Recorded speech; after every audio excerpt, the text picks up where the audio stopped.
시청자 여러분 안녕하십니까. 이제 12월 7일 심야 뉴스를 시작하겠습니다.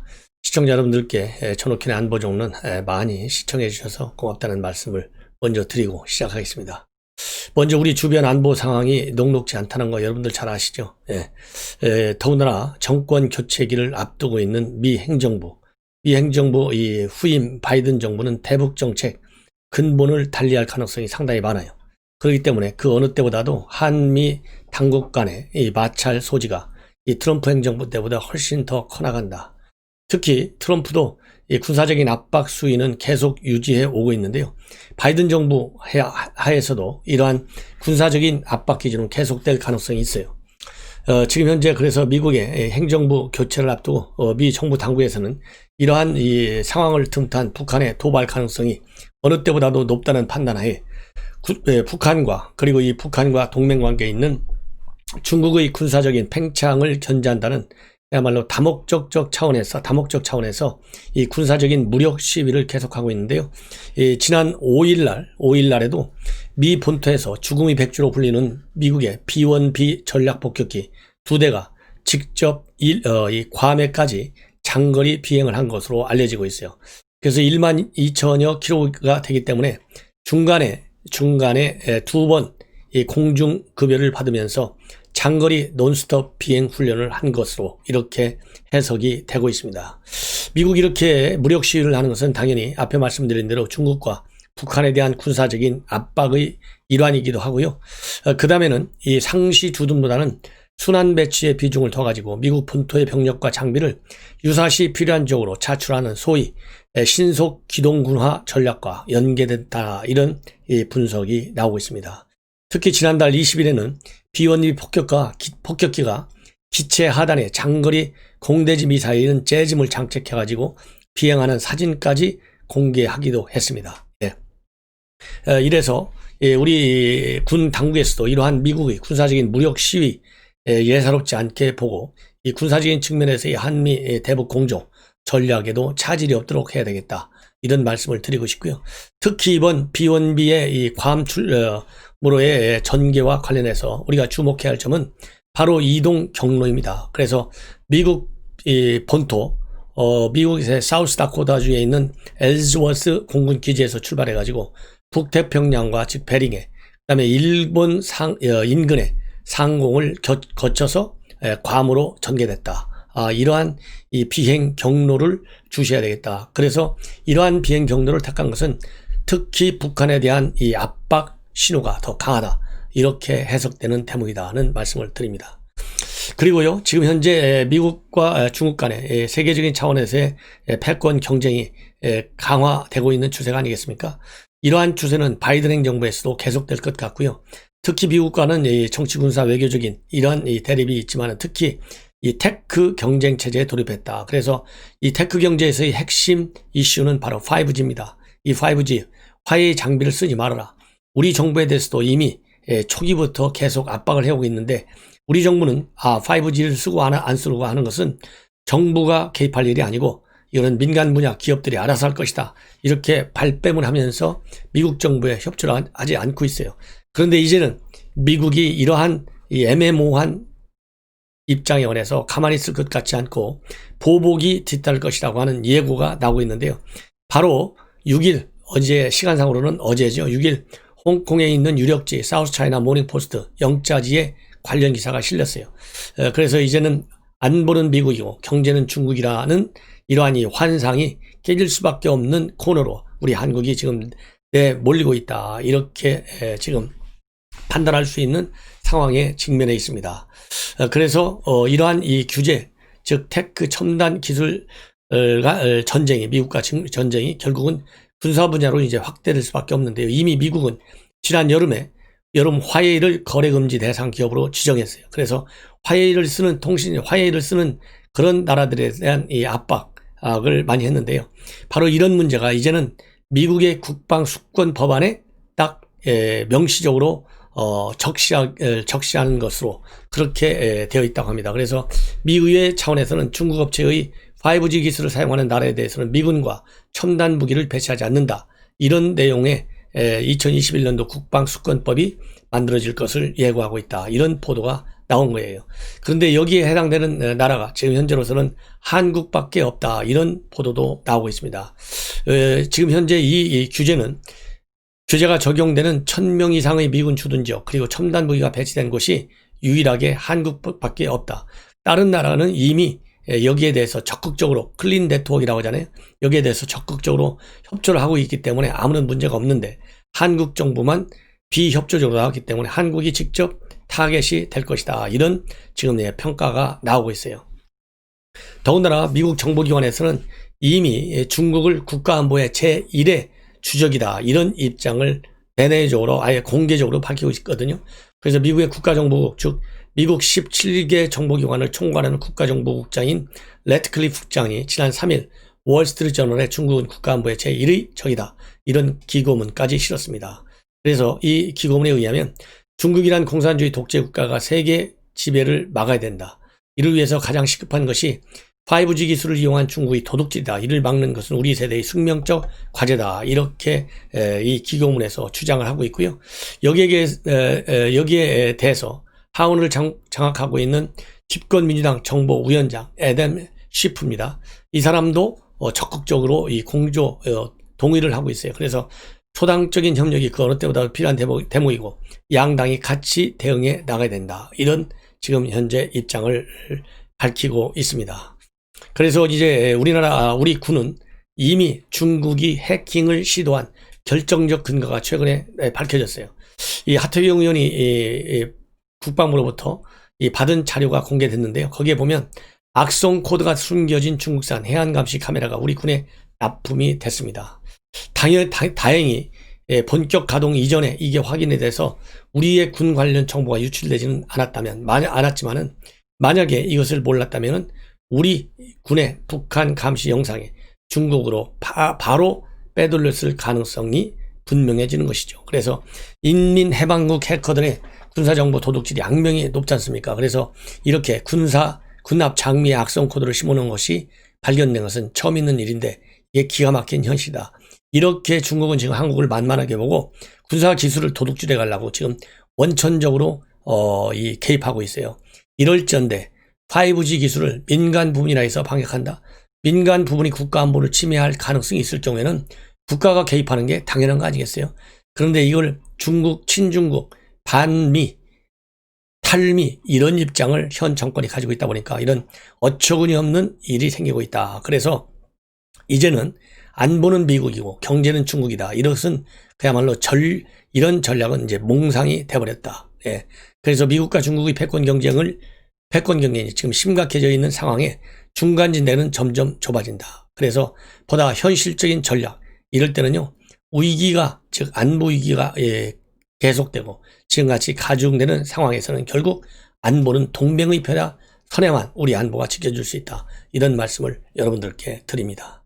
자, 이제 우리 국내 정치권 뉴스 중에 결국은 요즘 우리 국가 부채 위기가 엄청 커지고 있어요. 문재인 정부 들어와서. 문재인 정부 들어왔을 때 국가 부채는 660조였는데요. 올해 2년이 지나서 847조로 늘어났어요. 그러니까 매년 100조씩 늘어난다고 보시면 돼요. 내년에는 또 100조쯤 늘어나서 956조.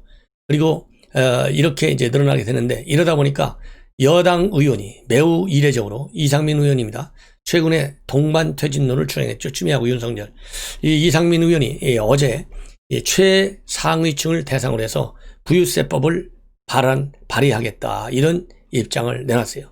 이렇게 부유세법을 도입하자는 취지는 빈부격차가 심화되고 있고 특히 코로나 때문에 사회 취약계층이 굉장히 늘어나고 있다. 세 번째로는 바로 국가 부채 급증에 대비해야 된다. 이렇게 세 가지 이유를 대고 있는데요. 지금 아르헨티나 예를 들면서 이런 이 부유세를 도입하자 그랬는데 아르헨티나 망하는 거 봤죠? 여러분들 정신 바짝 차려야 됩니다. 그래서 이 현 여권의 민주당 정부 포퓰리즘 정책을 이제는 뿌리채 드러내야 된다. 이런 결정적 순간에 와 있다. 이런 말씀을 드리고 싶어요. 그리고 어제요. 주호영 원내대표 기자회견을 통해서 상당히 중요한 뉴스를 발표했어요. 뭐냐면 공익제보자로부터 국민의힘에 제보된 내용인데 바로 문재인 정권이 이 김학의 전 차관 이 접대 의혹과 관련해서 대대적인 수사를 받고 다시 구속이 됐죠. 예. 그래서 이 김학의 차관에 대해서는 문재인 대통령이 그야말로 철저하게 수사해서 밝혀라, 이렇게 강력한 지시를 내렸어요. 예, 그러다 보니까 이러한 대통령의 지시 이행 차원에서 불법 사찰이 진행됐다라고 하는 공익 제보가 나왔어요. 그래서 언제부터 나왔냐면 긴급 출국 금지가 이루어졌는데요. 2018년도 3월 달에 긴급 출국 금지 조치가 이루어지기 직전까지 무려 177회에 걸쳐서 사찰이 이루어졌다. 예. 그래서 이러한 이 불법 사찰은 대통령의 지시에 따라서 법무장관 책임하에 조직적으로 이루어졌는데, 이때 법무장관은 바로 박상기, 그리고 민정수석에는 조국이 있었어요. 그래서 이런 사람들에 대한 법적 책임이 곧 다시 제기될 것이다. 국민의힘은 그래서요, 조만간 대검에 이 관련 사항을 고발할 예정이라고 합니다. 그래서 구체적으로 이 177회 언제 이루어졌냐면 3월 19일 밤부터 3월 19일 밤부터 다음 날까지 법무 출입공무원 3명이 동원돼서 177회 실시간으로 출국 정보와 실시간 부재자 조회를 불법적으로 실시했어요. 그리고 22일 오후 밤이죠. 10시 20분부터 다음날 0시 2분까지는 공무원 10명이 김학의 전 차관에 대한 출입국 정보를 집중 조회했다, 이렇게 밝히고 있습니다. 그래서 이 야당 측에서는 문 정권은 대통령이 좌표 찍은 한 민간인을 대통령이 미워한다는 이유만으로 불법 사찰했다, 민주주의를 앞세운 정권의 반민주적 작대 경악을 금할 길이 없다, 검찰의 수사가 미진하거나 부진하면 우리는 특검을 도입해서라도 끝까지 이 진실을 파헤치겠다, 이렇게 밝히고 있습니다. 그래서 지금 현재 이것이 앞으로 이제 엄청난 또 쟁점이 될 가능성이 상당히 커요. 이와 관련해서요, 과거에 박영선 당시 법사위원장이 본인에 대한 출입국 조회를 불법으로 조회했다, 이것을 강력히 문제 제기를 한 바 있어요. 때는 2012년도로 올라갑니다. 그래서 2012년도 8월 달에 이 법사위 전체회에서 이 박영선 장관이 당시에 대검에 있는 범죄정보기획관실에서 법사위원들의 출입국 기록을 추적하는 정치 사찰을 벌여왔다, 이렇게 주장하고, 당시에 민주당을 해서 헌법 제14조는 여행의 자유를 포함한 국민의 거주 이전의 자유를 명시하고 있고, 법무부와 검찰이 법적 근거 없이 마구잡이로 개인의 출입국 기록을 조회하는 것은 명백한 불법 사찰이라, 이런 논평을 냈어요. 그러면서 MB정권 이후 민간인 불법 사찰을 비롯해서 정부와 국가기관에 의한 기본권 침해 사건이 빈번하게 발생하고 있고, 기본권이 권력에 의해 함부로 유린되던 긴급조치하에 유신시대로 돌아간 느낌이다, 이렇게 강력히 비판을 했습니다. 그래서 당시에 박영선 장관은 그 당시 이제 법사위원장이죠. 서울 출입국 관리사무소를 직접 찾아가서 출입국 관련 기록을 보던 중에 법무부 본부에 연락을 받은 출입국 사무소가 이를 제지하면서 양측이 잠시 대치하는 일까지 벌어졌습니다. 그러면서 당시에 박영선 장관은 내 출입국 기록을 검찰이 임의로 조회했다, 사실상 사찰한 것이다, 그렇기 때문에 이미 본인들이 이러한 출입국 기록의 조회를 사찰로 정의를 내려버렸어요. 그런데 이 정권이 다시 8년 후에 똑같은 이 출입국 조회를 했는데 결국은 사찰이 아니고 뭐냐, 이렇게 지금 야당에서는 비판을 하고 있고요. 이러다 보니까 어제 오후 법무부가 긴급 입장문을 냈습니다. 그래서 작년 3월에 중대한 범죄 혐의로 국민의 관심을 받던 김학의 전 차관의 대검 진상조사단 조사 불출석을 계기로 이 언론에서 김학의 전 차관의 출국 여부와 관련한 기사가 연일 수차례 보도됐다.